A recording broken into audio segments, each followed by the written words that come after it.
I was born in 1927 in a place called Golden Meadow, which was about 70 miles south of New Orleans. And of course I come from a family of 5 brothers and 3 sisters, and raised during the Depression year.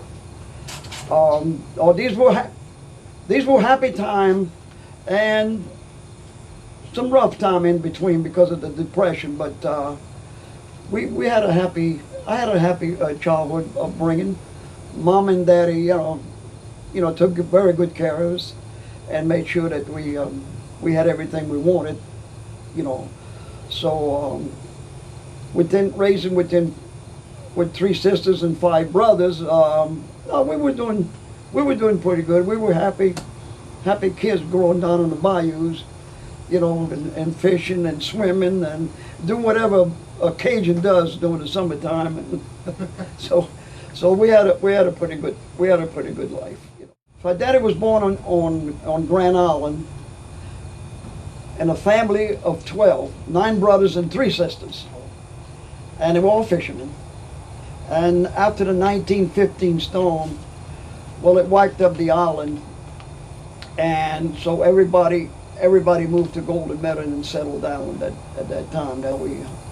That's how Golden Meadow got started, because the hurricane had wiped up the island. Of course, our family name is Collins, C-O-L-L-I-N-S. Yeah. But at what time we traced it back, it was C-O-L-L-N, C-O-L-L-I-N, Colin. And I guess through the period of 100 years, they added an S to it and made it Collins. But we traced to my great 3 generations back.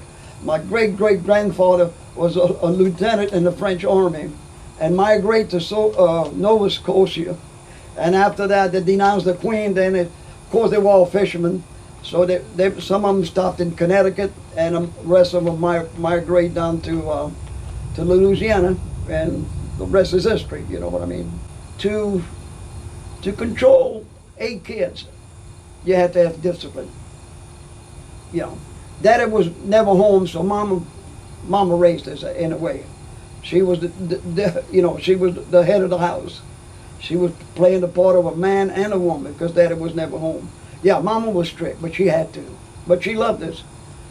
Mama used to slap me in the back of the head, and then 2 minutes later give me a hug. Which was I thought was fantastic. I mean, it hurt for a little while, but that hug felt good. Daddy was known for his handwriting. I don't know if it was just as a gift of God or whatever. Daddy had I believe, equal to about an 8th grade education for that particular era. So, but Daddy was pretty savvy. Daddy did a lot of reading. Grandma was a midwife. She delivered all of the grandkids, which was a total of 61 of us. Of course, she had 9 sons and 3 daughters. So she delivered all of us, all 61 of us. Plus, I believe she delivered something like, 1,500 or 2,000 babies in her career. And I believe she had lost 5 of them. No medical education, a background or nothing. But she knew her business, because there was no hospital around Golden Meadow during the 20s and 30s. So she delivered, I'd say, better than half of the kids that was raised. And after she passed away, the Times-Picayune in New Orleans did a front page on her. That's it. Yeah, they used to call it Ton Sasa. She always wore black, and she always carried that little black bag with her. Like I said, she reminded me of Grandma on the Clampets. That was Grandma. And she ruled that family with an iron fist too, having 12 kids. When the war started, Daddy moved to New Orleans, and then I finished my education in New Orleans. And then at 16, most of all my friends that I was going to high school with, they all started going to service. So I asked Mama, if it's all right if I go in the service, join the Navy, and she wasn't too happy about it because I had my brother there, and she didn't know if he was going to come back alive or not, so she refused. So I had to speak to Daddy and talk to him, and he told me, he said, let me talk to your mama. And I said, Daddy, all my friends are going, and I says, and I don't want to go in the service. You know, born and raised on the bayou, I want to be with water. So he talked to Mama, so finally they signed me, and at 16 and a half, I went to San Diego, California, Naval Training Station, and then I went overseas. Then when I returned back from the service, and then Mom and Dad had moved back to New Orleans. And then I stayed there for a while and got my sea bag on my back, and I didn't know if I was going to go north, south, east, and west. I started hitchhiking, and I headed down the river, got me a job for $1.28 an hour, roustabout and roughnecking. In 1948, we had dropped a barge load of pipe. The tugboat had passed too close to the barge, and it's kind of swayed a little bit, and they dropped the whole load of whole barge of pipe in the water. So they hired this guy out of Florida named Al Warner. So he came down with a 1936 LaSalle coupe, and he had a tender helping him get in the water, and he was using the deep sea rig, because that's all they had at that time. And after a week or so, his tender drug up on him, quit, and he didn't have anybody to help him, get him ready and handle his diving hose. So he asked me if I wouldn't mind helping, and I did, and I kind of got a liking to it. And he sent me down a couple of times with the helmet, just the helmet, and that was quite an experience. After that, I got married. I married the boss's daughter. Yeah, and in fact, I kind of ran off with her. That's another story. And then when and then the oil field in Odessa, Texas was booming. So my father-in-law was superintendent for Tidewater. It was production superintendent. So the company transferred him to Odessa, Texas. A big boom was going on. So finally, after the baby was born, we had a baby girl, Janet. So of course, mom-in-law wanted to be the baby buyer. So he worked at where I got transferred from Venice, Louisiana to Odessa, Texas.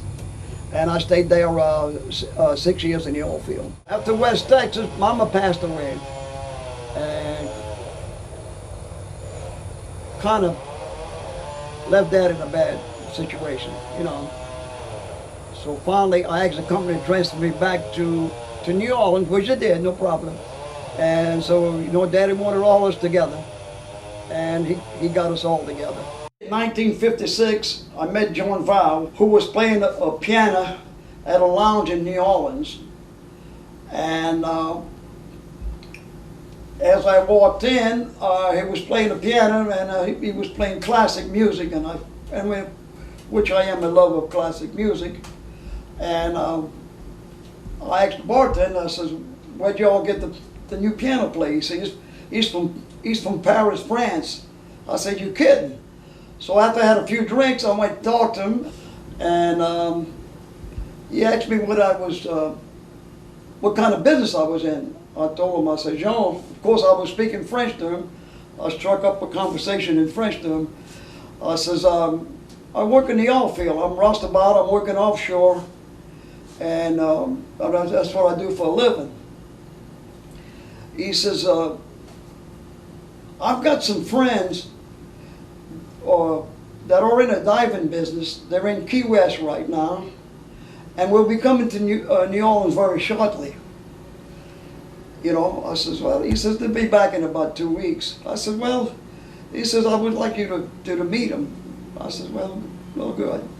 So 2 weeks later, I went by he told me they was going to dock the schooner, the Jeston, by the Coast Guard station on the lakefront. So finally, 2 weeks later, I went back there. There I seen the schooner. tied to the dock. And so finally I went up there and holler, and Jean came out, and he welcomed me aboard, and he says, "Come on, meet the crew." So I met Mark Banjovich and Edward Taylor, which we call Impy, which the company was named after him. And they told me that Lem Leemaster from Ohio was supposed to meet him within a week, and also Neil Landry from Connecticut. They were all old Navy buddies, and they all went to Navy diving school together. Now Mark and them was in Key West. They had already retired from the Navy. They was in Key West salvaging old communication cables and melting the lead out of it, and then reselling the lead, pick up some money for the trip to New Orleans. So after we got introduced with each other, and after a couple of bottles of wine, Mark said, asked me what I was doing. I said, well, I've been in the oil field business for 10 years. I had worked in West Texas. I roughneck, I roustabout, I work offshore. Very good. He says, well, we're trying to establish some kind of salvage work here, some diving work. And he said, we need some contact. I said, well, I got a few friends of mine in the the oil field and everything, And I said, I'll search around and find out what I can find. So 2 weeks pass by, and I heard that the Mr. K barge had flipped over with 9 men aboard, trapped. And they had some other diving company that went on a salvage work, and they said it was impossible to salvage the barge. Went up there, set up, started diving. In 9 days, we had the barge up, on the way up the Mississippi River to New Orleans. We got derrick barge and everything, and we flipped the barge because she was upside down, the living quarters, and so we flipped the barge completely over. And I went up there, and they had a lot of people. They had 9 families there. 2 families from Mississippi. They had a husband and brothers they had drowned on when the rig flipped over. I was the first diver in there. I searched through compartments and everything, see if I could. Of course, this was 3 months after it flipped over, and I searched in the engine room, and I went all over, and we couldn't find it. Couldn't find anybody. So finally, the Coast Guard was there. So finally, when I came out from searching and everything, and I had to go tell the family, and I told the Coast Guard, I said, why don't you tell them there's nobody? And they said, no, you're the diver. You go explain to them. They might not believe us. I said, well, if you didn't dive, it's your responsibility. Tell them you didn't find no divers. Which I did. Of course, the lady and kid starts crying and everything, and a couple girlfriend and everything. They had about 20 some with family. They are members. They're on the levee there. The Times-Picayune had wrote us a nice article that a new diving company had just formed, and we was on the lakefront, and that we had salvaged the Mr. K with the 9 bodies inside, and there was no recovery. So a week later, we all went celebrate and made us a few bucks on the job, and then the word spread around that we had done pretty good at salvage. Of course, we started salvaging tugboat and barges. Now this is before the oil field started opening up, right? So finally, about 2 months later, Brown and Root Marine Construction Company out of Houston heard about a new diving company in New Orleans called Taylor Diving and Salvage Company, and wanted to find out if we could go do some diving work for them. They only had 1 barge. Of course, they were a small marine construction company. They only had 1 barge that they just built, the LE Minor, which was a pipeline barge. And of course, we was only working, 30, 40, 50. 70-foot dive was, at that time, was a deep dive, So we started working, part-time with them, doing diving work and making inspection, doing some underwater cutting and welding and everything. We started experimenting. We bought a chamber, and we started experience on mixed gas. What happened, the Navy divers was making experimental divers too. They were experimenting with oxygen and helium. And every time they would get a formula, and of course Mark and them being in the Navy, they had a lot of contact. Every time they would go down 50 feet to 100 feet, and then 150 feet on oxygen and helium, they would pass the information to us in New Orleans. And then we'd mix our gas according to their deal. We always kept 50 feet below what they'd done. If they were at 200 feet, we would train it at 150 until we got to 300. Now this was a 5-month training and everything, and we get the right gas. We worked 7 days a week, get a team of 6 divers. After 5 months, we think we had it perfected to dive. We went offshore. And this was done in kind of a secrecy. We didn't want to let nobody know what we were doing. We left in the middle of the night and returned in the middle of the night. So we spent 5 days offshore, 6 divers. And we started, and of course, the medical doctor and everything, plus the barge crew. We started doing underwater welding. We started doing underwater cutting, underwater construction, and we tabulated everything, kept the record and everything, and plus check our mental attitude and our body and physical fitness and everything. And everything was recorded. We all felt good, felt proud that we did the first 300-foot dive in the world. And we got back to New Orleans. We waited 2 days, and then finally we had a party. And Blind Root gave us each a check for $5,000. Of course, we had worked the 5 months with no pay, but that was to our advantage. And then after that, we tabulated all our record and told the oil company they can start drilling in 300 feet of water, where the divers are capable to handle physically and mentally and equipment. I first met Michel LeClaire working at Echo Equipment Company in New Orleans. Once in a while I'd see Michel out in the yard. So finally one day I approached him. I says, how are you? And I detected an accent, and I asked him where he was from. And he says, I'm from France. So we got speaking. I said, well, I'm Cajun. We got to talk together and everything. I said, what are you doing here? He said, well, I've been here about a month. He says, what I do is I keep the yard clean and pick up the scrap iron and everything. He said, right. He says, I notice you guys are in the diving business. Yeah, he says, I noticed they're making decompression chamber. I said, yeah, Michel, they're making us a few. The company's got big. He says, how do I get a job like with this company? I said, well, Michel, have you had any diving experience? He says, no, but I always like to, to work on the water and everything. I said, I'll tell you what to do. I says, I'll be back next week, and I'll talk to Mark, and we can use some. The company's getting bigger. We could probably use some diving tenders, but I'll let you know. So I went back to shipyard. I said, Michel, I got a diving job here. Will be coming up in two, three days. It's not in deep water. If you want, get you some experience, I'll take you with me. He said, oh, they'll be fine. After spending 8-10 days offshore, he did pretty good. Took care of my equipment, gassed up the compressor, make sure my diving gear was in good order and everything else.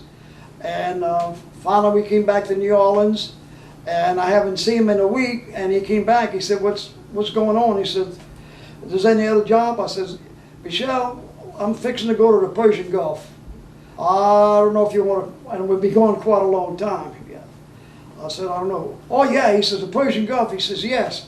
He said, Frenchie, I'd love to go. So I talked to Mark, and we arranged to get his passport and his visa, and I took him to the Persian Gulf with me. Right, he did pretty good, and once in a while, I would start a job, and then I'd put the diving gear on it, and we had good visibility, and I'd tell him what to do, and he was doing pretty good. So every time I had a chance to get him in the water, get him some experience, he would do it. So finally, after 6-7 months in the Persian Gulf, we came back to the state. We're in 1985. I haven't seen Michelle in a good year and a half. And we had a diving symposium at the Hyatt Regency Hotel in New Orleans, and I finally met him after a year and a half. He says, "Oh my God, Frenchie." I said, "Yeah, Michelle, where in the world you been?" He said, "Man, I went back I couldn't refuse that. They asked me if I wanted to go back to in Saudi Arabia for a diving job," and he says, I couldn't turn it down. He said, "I didn't have time to call y'all and let y'all know what's going on." He says, "Look," he says, "I need to talk to you very serious." I said, "What you got, Michelle?"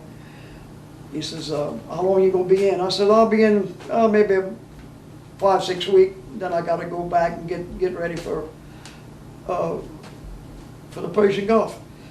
He says, "I got something going. It's something big." He says, "Frenchie, I cannot talk about it right now." He says, "But I'll let you know as soon as I get a chance to let you know what's going on." And of course, in a period of time, I forgot it. Went back to the Persian Gulf. Forgot about Michelle. Put him in the back of my mind for a while. So finally, he knew I was in town, and he called me up at the house. He says, "I need to talk to you." I says, okay, Michelle, come on over." We had a couple of bottles of wine. He says, here's the story. He says, "I don't want you to spread it around too much." He says, "I just got the contract to go to Mexico. I met this woman, Velma. She's a consul to Venezuela, and she's got political contact, and she's got friends in Mexico that's got political contact. We got the contract to salvage the Golden Gate, $300 million worth of gold." I said, "What?" "Yeah." He says, "We know the gold is there. It's already been analyzed with technology, equipment underwater, and everything. Now, the Golden Gate was coming from Alaska with gold bullions and everything, going around South America up to the East Coast to finance the Civil War in 1864 and 65. She ran into rough weather, got pushed on the ground, and broke up in 2 pieces. And a period of time, with the seas and the rough sea, wash all the, I believe there was 40 or 50 people lost their life. A few of them made it to the beach. But in a period of 100 and somewhat years, the ship got deteriorated and started sinking in deep water, and of course with wave action, the thing got buried under 24 feet of sand. And that's what I'm doing. So we left New Orleans. He asked me, he says, all I want you to do, Frenchie, is do consulting and do the supervising. He said, we got the divers. I got 4 divers and 4 tenders, 8 of us. He says, all I want you to do is make sure the operation go, and because I'll be making trip back and forth to Mexico. You know, I said, no problem, don't worry. You're gonna live at this house here. We're gonna bunk there. They got a Mexican family that's gonna do the bed and feed you all and everything. He said, the only thing wrong, they got about 10, 15 Mexican soldiers. We'll be guarding the place, and we'll be guarding the beach. They will set a tent on the beach, and they will escort us back and forth, and there's nothing we can do it, and they will guard the place. There'll be some on the roof, some on the ground. There's nothing we can do it. That is, according to the Mexican government, that's the way we want it, and we got to abide by the rule. I said, I have no problem with that. So we started digging for the gold. Now, we were shoving a big 52-inch pipe and sinking it, and then diver would go inside the pipe and suck up all the sand. Then once in a while we come into a big boulder rock, which we have to go drill a hole in it and put dynamite and then bust it up and then get the small pieces. That way we're working our way to the wreck. As far as the plan showed, the bullion was in the center of the Golden Gate. And they figured maybe that's why she broke apart, because all the weight was there. And it's definitely there. We got we're in 20-somewhat feet of water, but she's buried 24 feet under sand and rock. Right? So we worked about 30 days there. After being there 3 or 4 weeks, next morning I got up, I went on the porch and drank my coffee, and then I started to go outside. I had 2 soldiers that approached me and crossed bayonet right in front of me and said, "No El Paso." And I pushed the guns on the side with the sword on it, and I started laughing. I thought they was joking. And as soon as I made that first step down, they put the sword back on and pushed me back on the porch. And I got to say, "Oh, what's going on?" So I went inside. It was another half hour before the guys get up, but I went and woke them up. I said, "Boys, wake up. There's something going on." They all got up, ate breakfast. I said, "What's going on, Frenchie?" "I don't know. As of right now, we can't get out of this building." I said, "I don't know we just have to wait." So finally, about 2 hours later, Velma comes by. Michelle's in Mexico, still negotiating business. Velma says, "Frenchie, get you guys out and get out of here immediately." I said, "Velma, what's going on?" She says, "Frenchie, I cannot tell you now." She says, "Just